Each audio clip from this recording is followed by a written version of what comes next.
Madame, Monsieur, bonsoir. Bienvenue dans ce journal. Voici ce que domine l'actualité. Le président de l'APF au palais de la Marina, Amadou Soumaoro, à la tête d'une délégation de l'Assemblée parlementaire de la francophonie, échange avec le président béninois Patrice Talon une mission de bons offices pour contribuer à la consolidation de la paix retrouvée. Le Bénin avait connu des tensions politiques en 2019 à la suite de l'organisation des élections législatives. Pour chaque fille, le droit à l'éducation, c'est le projet lancé ce mardi. 32 000 filles d'Abidjan et de la région du Tonkoui vont bénéficier d'un encadrement de qualité dans un environnement adapté. Le Canada apporte un soutien de 2 milliards de francs CFA à la Côte d'Ivoire, un appui pour la mise en œuvre effective du projet. Il est devenu le troisième produit d'exportation en une décennie, mais plus de 150 000 tonnes de cajou prennent la route des pays frontaliers d'une manière frauduleuse. Plus de 7 milliards de francs CFA de pertes pour l'État. Le gouvernement engage la lutte. Le dossier à suivre dans ce journal. L'Assemblée parlementaire de la francophonie en promotion de la paix. Aujourd'hui, une mission était au Bénin. La délégation conduite par le président de l'APF, Amadou Soumaoro, reçue par le président béninois Patrice Talon. Les deux parties ont échangé sur l'état de la démocratie dans le pays. Vous le savez, il y a quelques mois, le Bénin avait connu des tensions politiques. Mahama Traoré est notre envoyé spécial à Cotonou. Au palais de la Marina ce mardi, la délégation de l'Assemblée parlementaire de la francophonie, APF, conduite par son président Amadou Soumaoro, a rendez-vous avec le président béninois Patrice Talon. Une mission qui, au-delà de nous stresser, plutôt nous rassure quant à la disponibilité des autres pays de la francophonie, de leur attention, de leur écoute et de leur volonté de nous accompagner dans ces périodes difficiles que nous avons traversées. 5 sujets ont meublé ces échanges, à savoir le statut de la majorité de l'opposition dans le cadre de la législation sur les partis politiques, le statut de l'opposition parlementaire, la situation de l'état de droit et de la séparation des pouvoirs, l'état des lieux des droits de l'homme et des libertés publiques, enfin la liberté d'expression et des médias.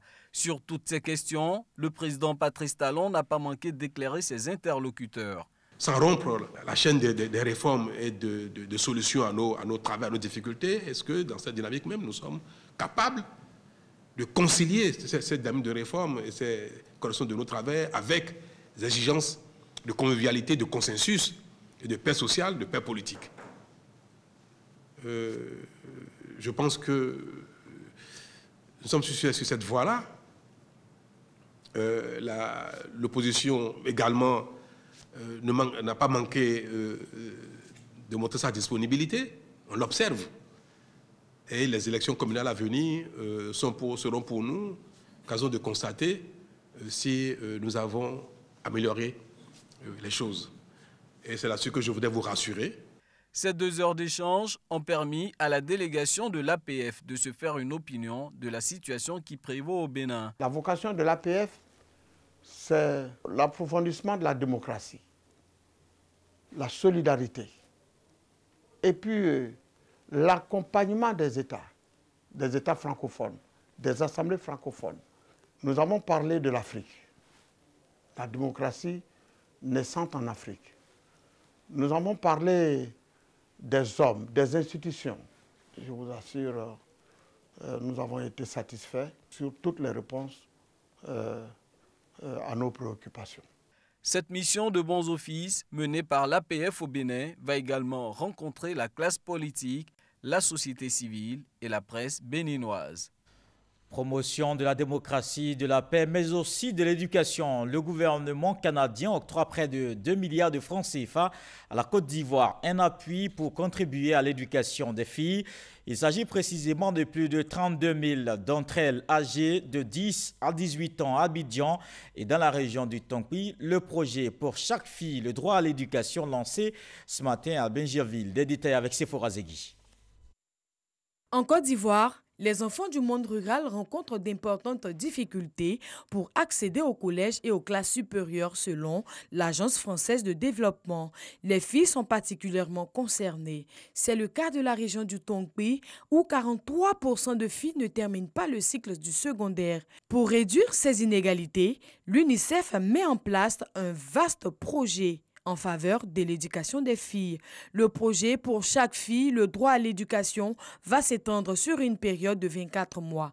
Il s'agit de mobiliser les leaders communautaires, religieux et les associations de femmes autour d'un mécanisme d'alerte précoce pour assurer le maintien des filles à l'école. Plus que 35 000 filles seront touchées directement par le projet à travers la construction des vestiaires et de latrines pour les filles, la distribution des kits scolaires, la formation des enseignants sur la pédagogie sensible au genre, la promotion de l'enseignement des sciences et des filières technologiques. Un projet financé par le gouvernement canadien à hauteur de 4 millions de dollars canadiens, soit environ 2 milliards de francs CFA. Nous sommes très fiers d'être associés avec l'UNICEF pour la mise en œuvre de ce projet. On va renforcer la capacité des organisations de la société civile à réduire les obstacles à l'éducation des filles et revendiquer leur droit à l'éducation. Un projet novateur pour le ministère de l'Éducation nationale, de l'enseignement technique et de la formation professionnelle, représenté par le directeur de cabinet. Nous avons donc ce souci-là de faire en sorte que dans nos écoles, que toutes les communautés essentielles soient réunies pour faciliter l'accueil, le maintien et la réussite des filles dans ces écoles-là. Je voulais citer ici quelques actions concrètes que le ministère a eu à prendre en faveur de la scolarisation de la jeune fille. Le premier élément, d'abord, c'est l'institution du report de scolarité. La deuxième chose, c'est la lutte acharnée contre les mariages précoces. Le troisième élément, c'est la lutte contre l'impunité des auteurs des abus et violences sur les enfants. Ce projet va permettre également d'élaborer un nouveau plan stratégique d'accélération de l'éducation des filles, impliquant plusieurs ministères et des organisations de la société civile. Et une bonne éducation de la jeune fille peut faciliter l'autonomisation des femmes. Leur contribution au développement est une priorité pour les dirigeants africains. Une rencontre sous-régionale se tient sur le projet SWED, c'est-à-dire l'autonomisation, les dividendes et la démographie du Sahel. 50 000 jeunes filles bénéficiaires en Côte d'Ivoire lors de la première phase. Pour la deuxième, le pays veut toucher un plus grand nombre. Grâce Kando. La première phase du projet Autonomisation des femmes et dividendes démographiques au Sahel, SWED, couvre la période 2015-2020. 7 pays, dont la Côte d'Ivoire, sont concernés, entre autres le Burkina Faso, le Mali et le Niger. Compte tenu du succès que le projet a connu, les gouvernements de ces pays-là ont décidé de poursuivre l'initiative. Donc, sur la base de l'expérience de la première phase, nous allons retenir les actions qui ont eu un impact et les actions qui ont moins bien marché, voir comment on peut tirer les enseignements. Les activités du projet SWED portent sur le maintien de la jeune fille à l'école, le développement des compétences des activités génératrices de revenus et l'accès aux services de santé de la reproduction. L'INFAS, en tant que structure de formation du ministère de la Santé, est concernée par la composante 2.4. C'est celui donc du renforcement donc des ressources humaines. Il s'agit pour nous de former des ressources humaines donc de qualité qui vont pouvoir prendre en charge donc la population et surtout pour la réduction de la mortalité maternelle et infantile. Il s'agit pour nous donc de former des agents de santé de qualité qui vont impacter positivement donc les indicateurs. Le projet SWED bénéficie de l'appui financier de la Banque mondiale à hauteur de 15 milliards de francs CFA et 2 milliards de l'État ivoirien. La deuxième phase débute en 2021 pour s'achever en 2023. Malgré les nombreux acquis de la première phase, les défis à relever pour l'autonomisation des femmes et la réduction de la pauvreté sont grands, notamment la mobilisation des ressources de gouvernants, des partenaires techniques et financiers, du secteur privé et des communautés économiques, l'intensification de la mutualisation des ressources régionales, la mise à l'échelle de bonnes pratiques développées. La ministre Mariétou Koné invite d'autres partenaires à se joindre aux efforts de la Banque mondiale. Et les femmes sont aussi un maillon essentiel dans le secteur agricole. Dans le domaine du cajou, par exemple, la Côte d'Ivoire produit aujourd'hui plus de 630 000 tonnes, plus de 150 000 exportées frauduleusement, ce qui crée un manque à gagner pour l'État de 7,6 milliards de francs CFA. Vous allez le voir dans le document à venir. La fuite des produits est donc une réalité. Le gouvernement affiche une volonté de lutter contre ce phénomène dans des zones réputées pour la qualité des noix de cajou, mais victimes aussi de leur succès. Le dossier EcoPlus, Noël Niagno.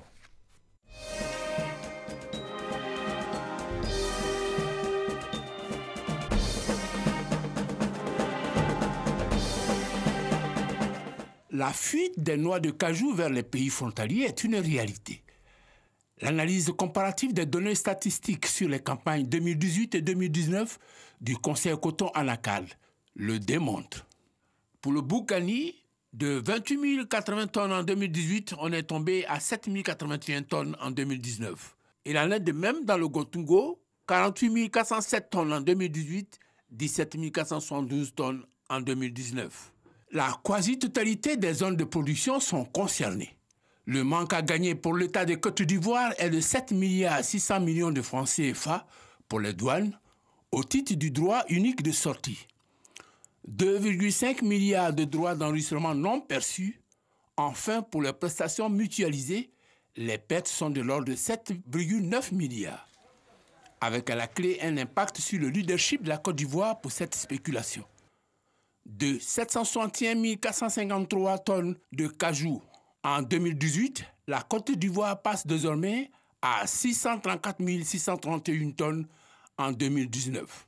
Les opérateurs économiques du secteur ne sont pas épargnés. Nous, on était 24 personnes pour travailler à la zone pour Olam. Mais aujourd'hui, nous étions à 7. 7 personnes même, on ne sait pas d'abord. Contrer ce mal devient une exigence vitale pour l'économie nationale. Cela avec des moyens conséquents pour la sensibilisation des populations des zones de production de l'ethnie Guablin, du Zanzan et du Gontougo. C'est donc toute la direction du Conseil coton ANACAD qui est allée sur le terrain avec à la tête le ministre de l'Agriculture et du Développement rural. 4 jours au pas de course à parcourir ces régions pour cette première phase. 2 heures d'écoute avec patience et méthode, des populations mobilisées partout comme pour souligner leur engagement à dire à haute et intelligible voix les origines du mal à l'effet de trouver ensemble les solutions à la satisfaction de tous. Premier exercice, comprendre les fondamentaux de cette situation. Morceau choisi. L'ANACAD qui va au Ghana, là, c'est le prix. Quand on parle de fuite de l'ANACAD, nous, acheteurs, sommes les premiers concernés ou même indexés. Mais dans la filière ANACAD, il existe 2 catégories d'acheteurs. Les acheteurs agréés et les acheteurs non agréés ou acheteurs illégaux. Ces acheteurs illégaux sont ceux qui nous causent des difficultés car ils sont nos concurrents sur le terrain, alors qu'ils n'ont aucun engagement dans le système de commercialisation officiel, ce qui justifie la chute des statistiques de production. La lutte contre la fraude est souvent confrontée à une divergence d'interprétation de textes entre le comité local de lutte, c'est-à-dire le comité de veille, et les juridictions compétentes. Une chose est sûre, les autorités administratives, coutumières, les responsables de producteurs, de coopératives, les opérateurs économiques, les élus locaux ont salué l'engagement et la volonté politique de la tutelle à éradiquer cette situation conjoncturelle qui pénalise le développement socio-économique des régions. La Côte d'Ivoire a son économie qui repose sur l'agriculture. Mais cette agriculture est portée chez nous ici par l'ANACAD.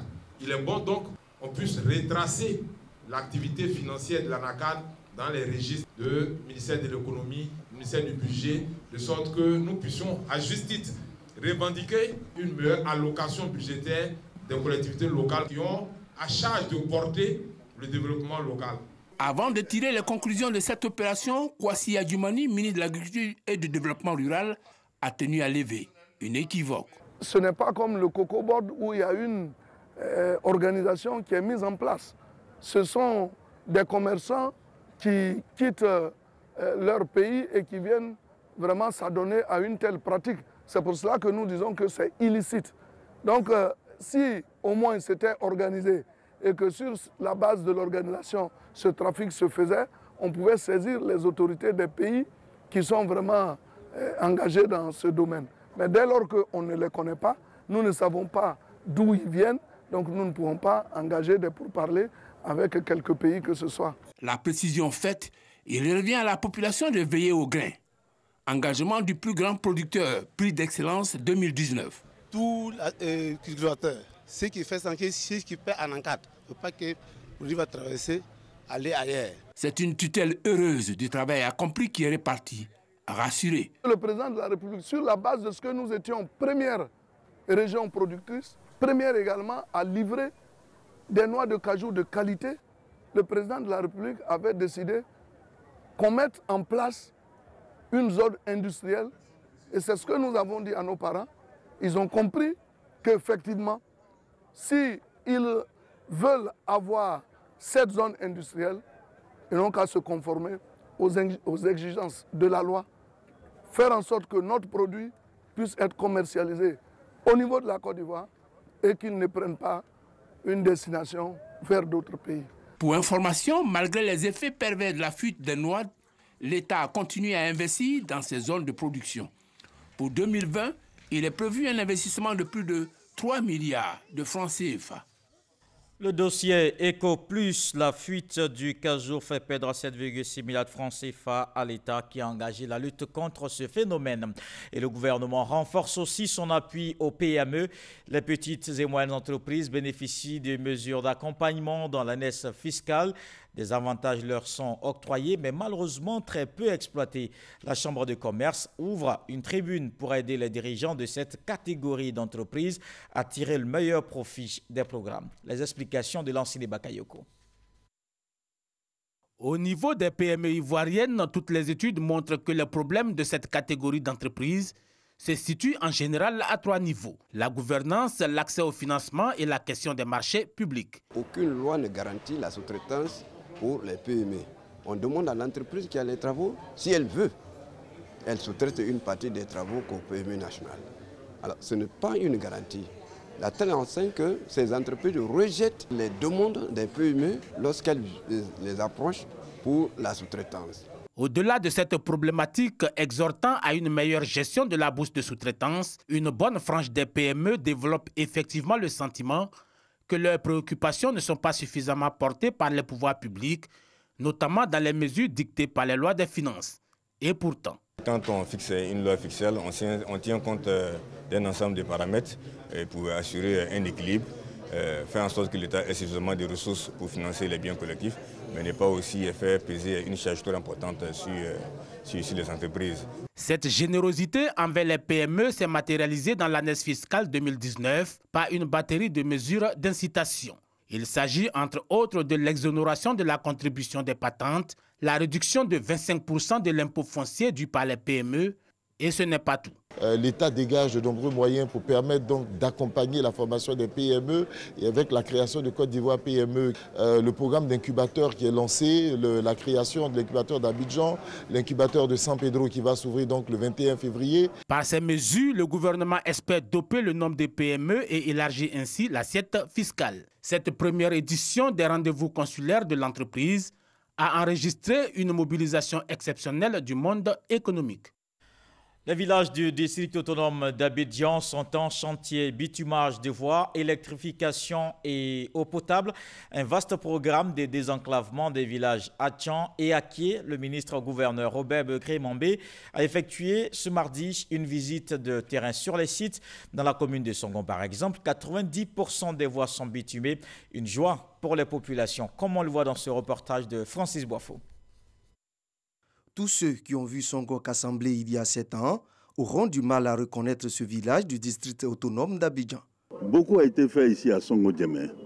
L'usine qui a été offerte par le district pour la fabrication de la tchéké, l'extension de l'électrification de tous les villages, le bitumage des principales artères du village par monsieur le ministre gouverneur du district d'Abidjan, monsieur Mambé. À travers lui, c'est le président Alassane Ouattara que nous voulons remercier. Pour s'assurer du bon déroulement des travaux de bitumage des voies de Songon-Kassamblé, Songon-Té, Songon-Dagbé et Songon-Agban, le gouverneur du district autonome d'Abidjan a effectué cette visite de terrain. À Songon, nous avons à peu près 62 km de voies. Il reste 6 ou 7 km à réaliser. La perspective qu'offre le chef de l'État, le président Alassane, c'est de permettre que tous les villages aient un accès facile, des conditions de vie acceptables et enviables. Avant la mise en œuvre du programme social du district autonome d'Abidjan, Robert Begré-Mambé et sa délégation ont eu des échanges francs avec les populations. Le ministre-gouverneur s'exprimait par moments en langue locale pour mieux se faire comprendre et cerner les préoccupations. Nous nous sommes engagés à apporter les solutions les plus immédiates en vue de leur permettre, surtout aux femmes, de réaliser leurs projets d'autonomisation financière et sociale aussi. Et le dernier volet sur lequel nous mettons l'accent, c'est d'identifier avec les jeunes une programmation concertée des projets d'insertion sociale.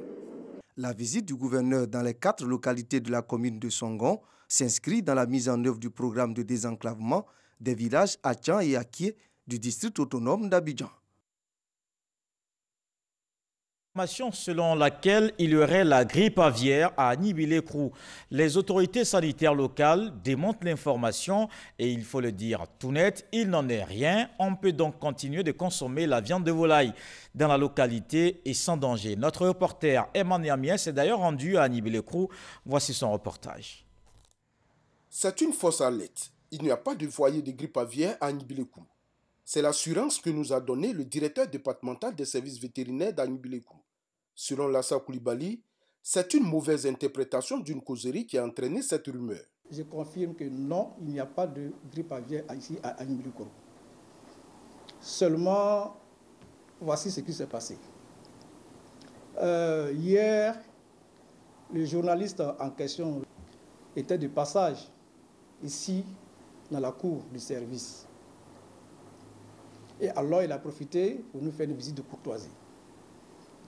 Pendant notre causerie, il m'a révélé que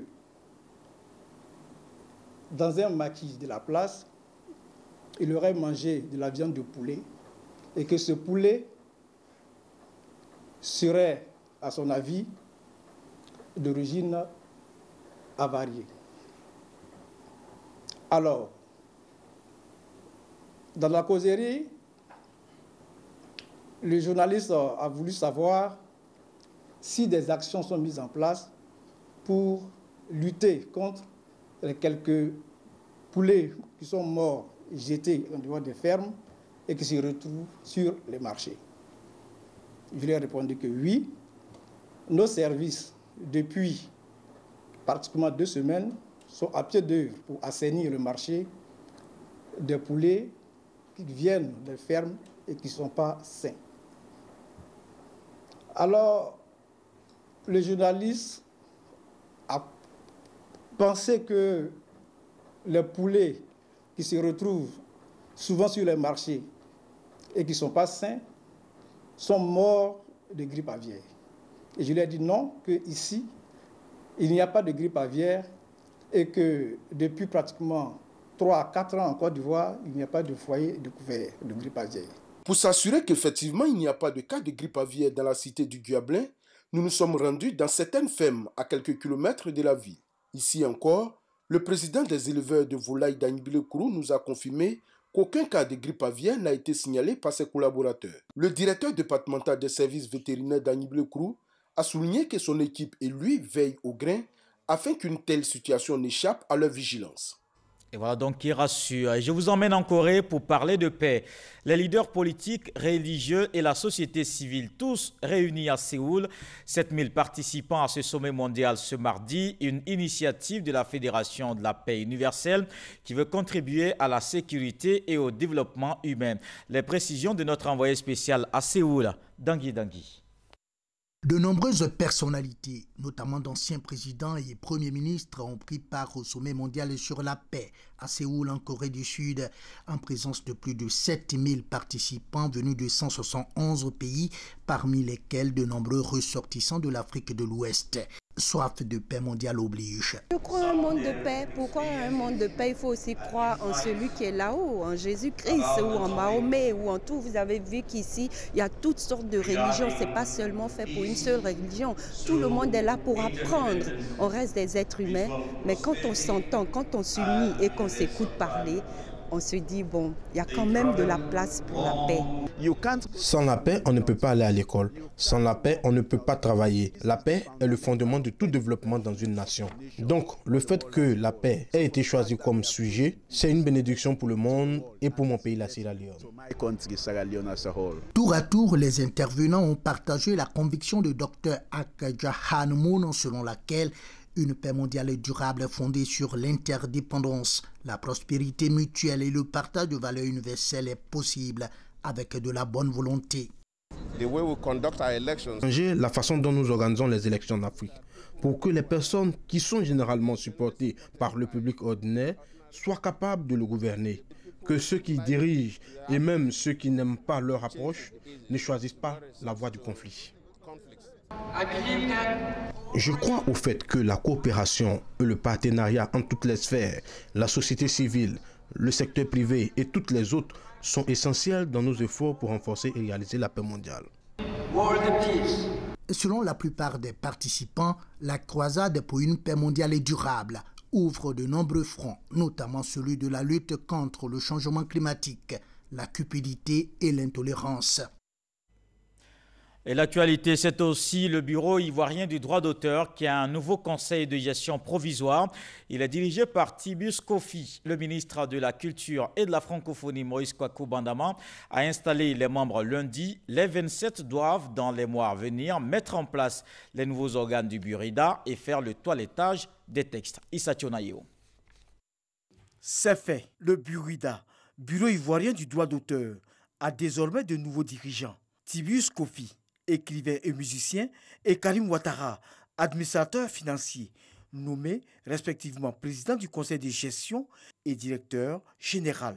Ils ont la lourde tâche de mettre en place les nouveaux organes du Burida dans les 6 à 12 mois à venir.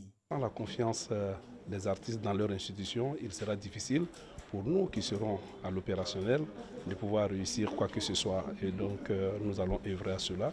Il faut reconcevoir le Burida. Cet espace est trop petit. On va chercher même à changer d'espace, à trouver un espace plus grand. Nous allons magnifier l'art ici. Tibius Kofi, c'est un homme du sérail. Et donc vraiment le ministre a eu le nez creux et il a choisi. On est beaucoup, on n'est pas formé. Mais une personne qui n'est pas formée est une personne dangereuse pour elle-même et pour son entourage. Le ministre de la Culture et de la Francophonie, Maurice Kwaku Bandama, saisit cette opportunité pour définir les nouveaux challenges de la maison des artistes. Le Burida produit 2 ou 3 milliards. Mais quels sont ceux qui produisent ces milliards? Ils ne sont même pas 200. C'est ceux-là qui doivent être cooptés pour être à l'Assemblée générale. Et c'est parmi eux qu'on doit choisir les administrateurs. C'est simple. Donc, la réforme, là, elle est très simple. On fera ce que les autres ont fait. Et ce n'est pas compliqué. Il faut que les artistes acceptent ça. C'est la règle. Si on applique, il y aura la paix.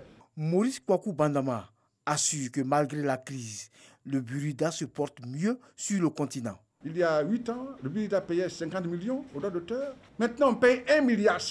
Alors que le Burida était totalement sorti des sociétés d'auteurs en Afrique.